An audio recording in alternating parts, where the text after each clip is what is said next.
Hey guys, welcome into this segment from our full-length The Onside Kick podcast. In order to get the full podcast, go down to the description, go to Blog Talk Radio / The Onside Kick to download the full thing. Enjoy, everybody. This podcast is brought to you by Most Valuable Podcasts, leading the league in podcasting entertainment.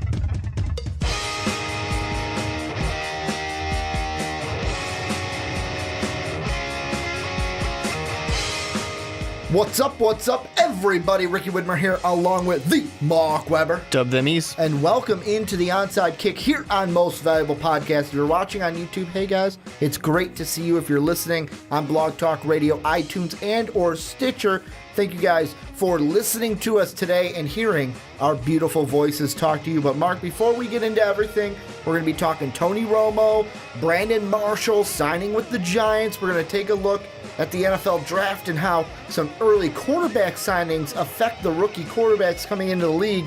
Before we get into all that, I have a special question for you. What's up? It's the same kind of question that I asked Brandon on the Primetime Podcast this week.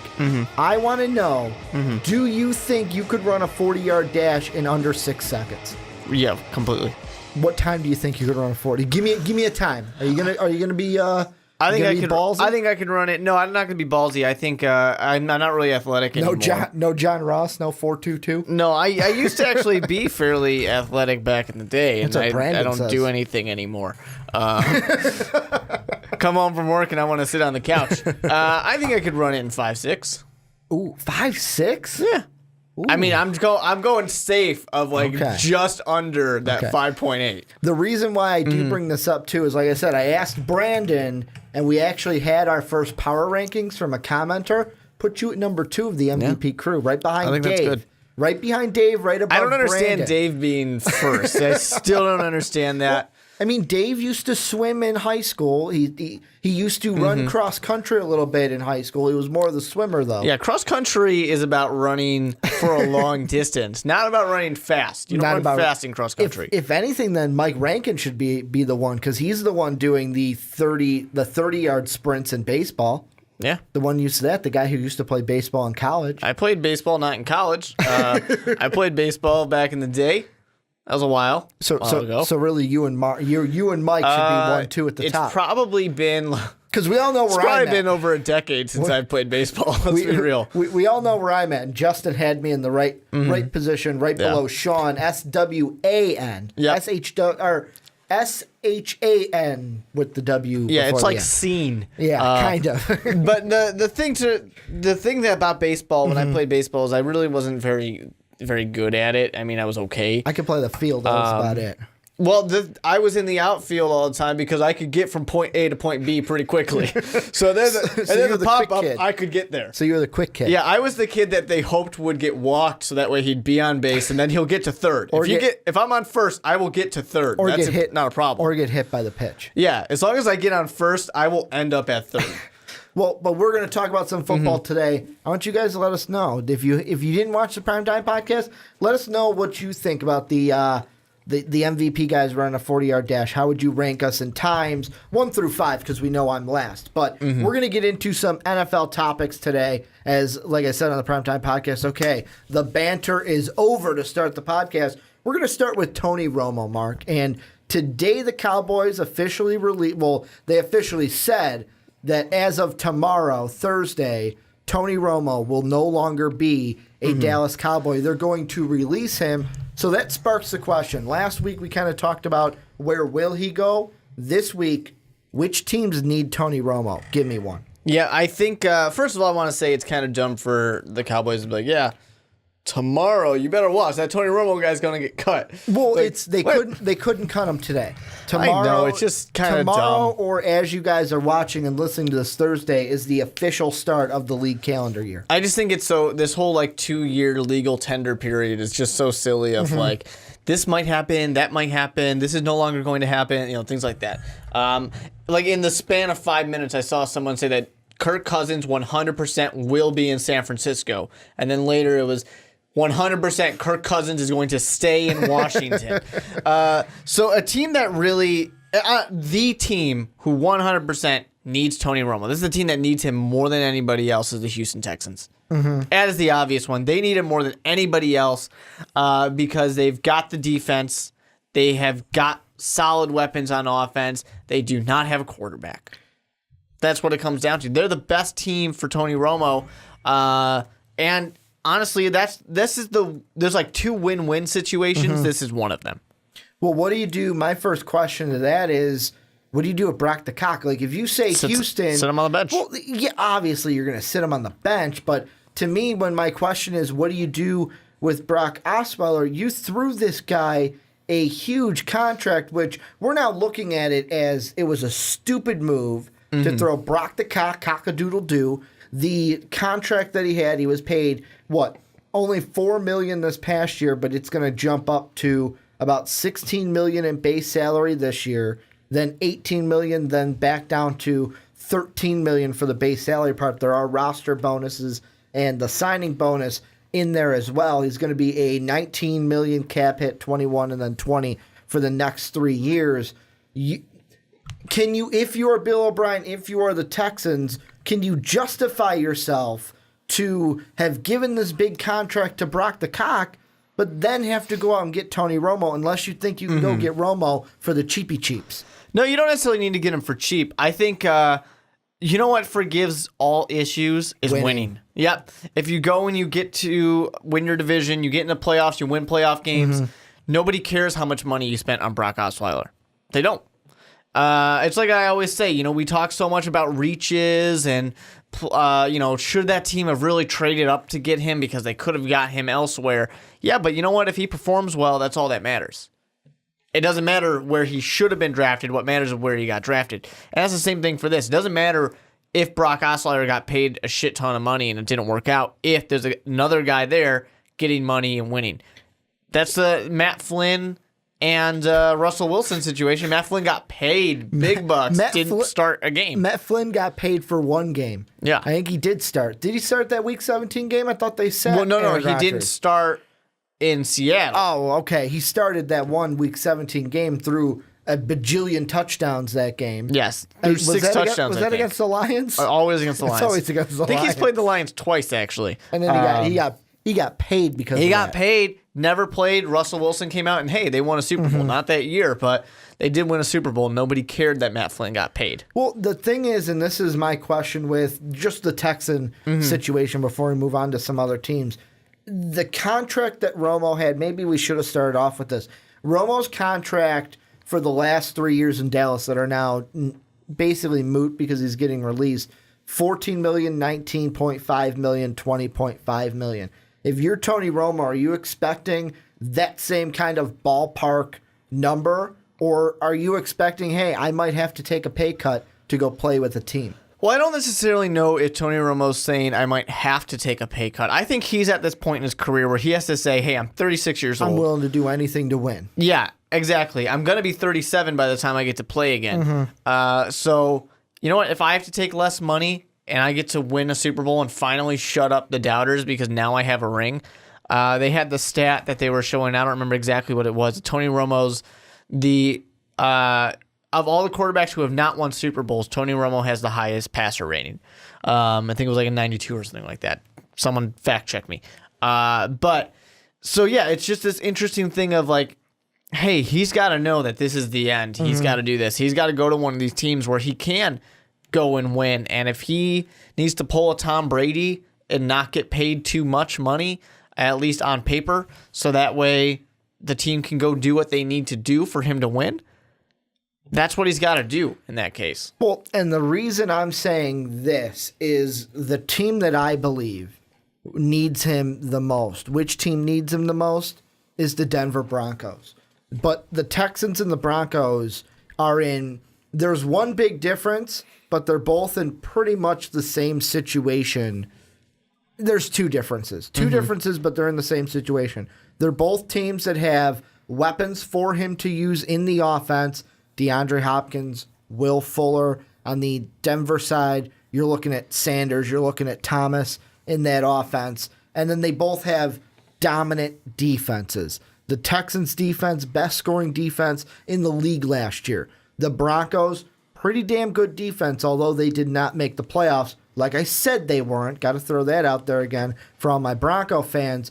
But the big two differences, one that is a plus for the Broncos and one that's a plus for the Texans, is the plus for the Broncos that's different is the Texans are paying Brock the Cock to be a primetime quarterback in money alone, whereas the Broncos have Paxton Lynch and Trevor Siemian for about just over $2 million and just under like $800K because Trevor Siemian's contract is so cheap. Yeah. They're underpaying those guys to where they can go out and spend a little bit more money on Tony Romo.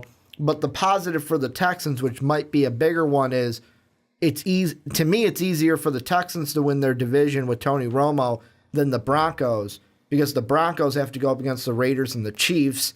Yeah. The Texans have maybe the Colts if the Colts decide to actually help out Andrew Luck and get him a defense. And I'd be a little scared, as much as I've been saying that Tony Romo to the Broncos just makes too much sense, and I still think it does make a lot of sense. The defense is just, or the division is just too competitive. Division's tough, and the other thing is that the offensive line in Denver is not great. Tony Romo will get hit more in Denver than he will in Houston. He's not going to get hit that much in Houston. So, you know, I think he's got to look at these things. He's got to look and say, okay, I got to be somewhere where I will play, where I will get to the playoffs, and I will play these games. You know, I need to be healthy, and I need to be in a good situation. Now, another team that I throw off kind of, you know, little iffy on. But I do think this would answer a lot of their issues. But now with losing Brandon Marshall, we'll get to it, I think things change. But for the New York Jets, if they still had Brandon Marshall, I would have said this would have been a thing that would have pushed them over. What if the Jets, and right now I got to look at the cap tracker that I have in front of me. Right now the Jets are just over the league average. The league average is about just under $33 million. They're at 30, what are they at? 37 is what they're at. $37 million in cap space, almost 38. So they're actually roughly about, what would that be, $6 million above the cap space, $5 or $6 million above the league average.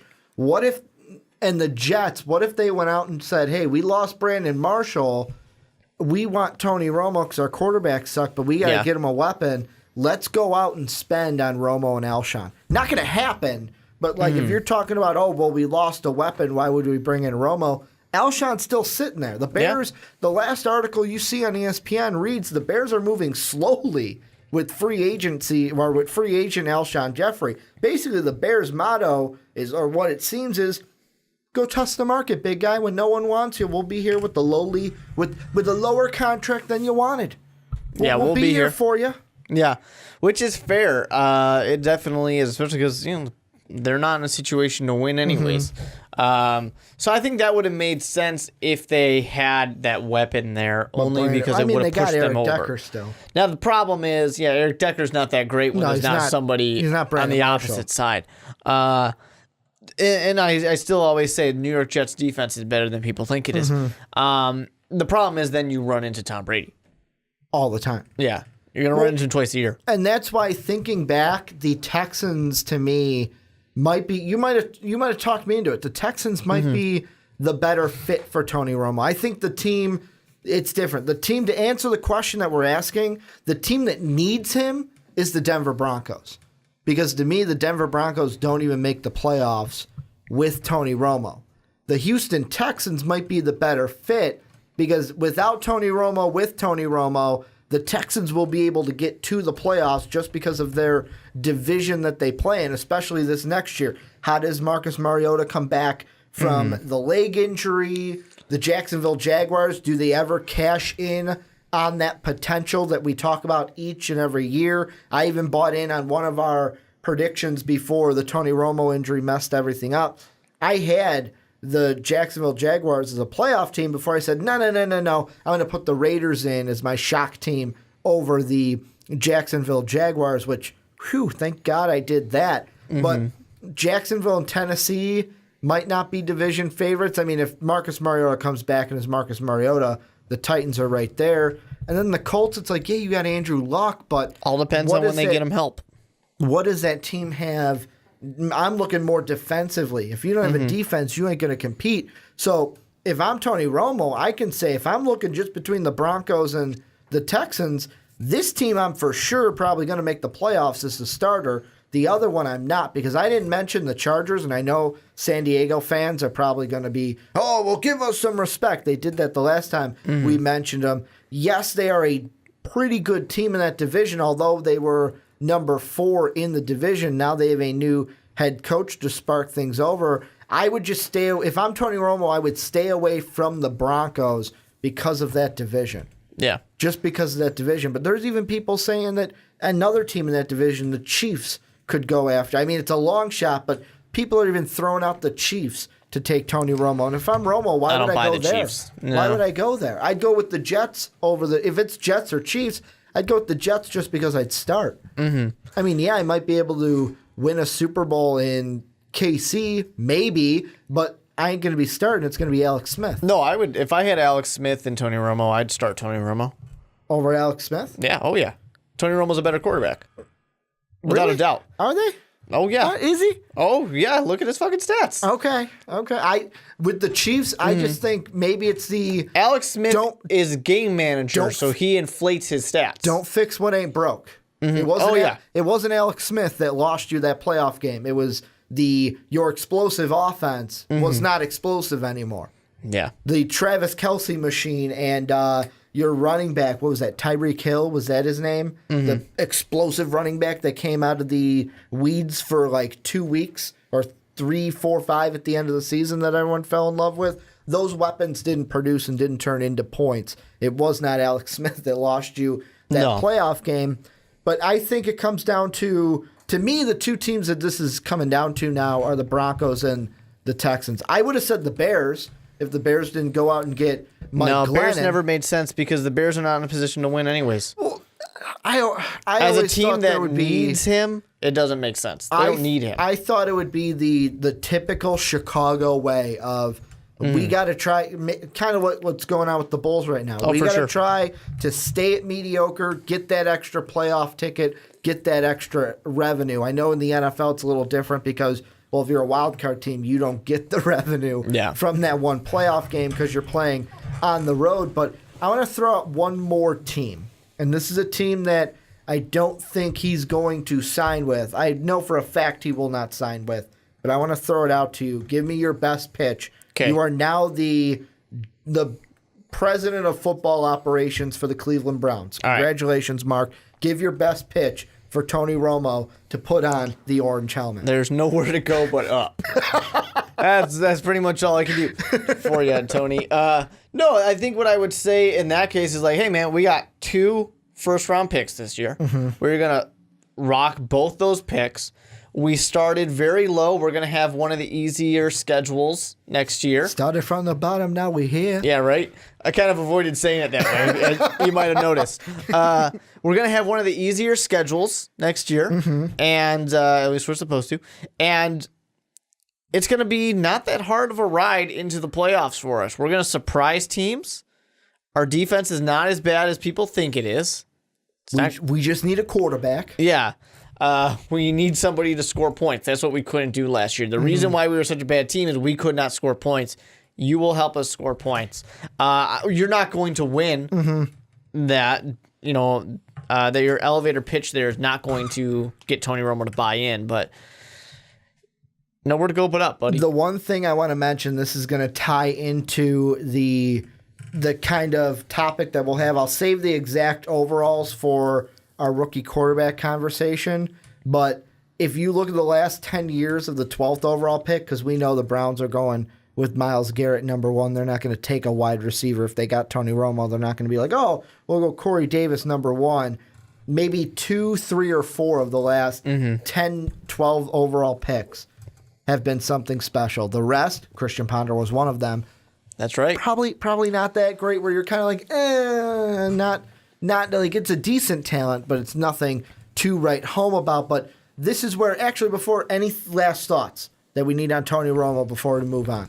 No, to me, I mean, it's basically the team that needs him most. I think the team that needs him most is the Houston Texans because they're stuck in the middle until they figure something out with Brock Osweiler. And I'm going to be on the other side. I think it's a two different question. The team that needs him the most, the Denver Broncos. The team that is best fit for the Houston Texans. But this is where you guys come in. Let us know down below. What do you guys think with the Tony Romo situation? Where will he land? Where's his best fit? Which team needs him the most? Let us know down below in the comment section. Well, I hope you guys enjoyed that segment from the onside kick. If you think the fun stops there, you're wrong, because click the video right over here. What are you thinking? Come on, click it. It's going to go away. It's going to go away. Bye, everybody.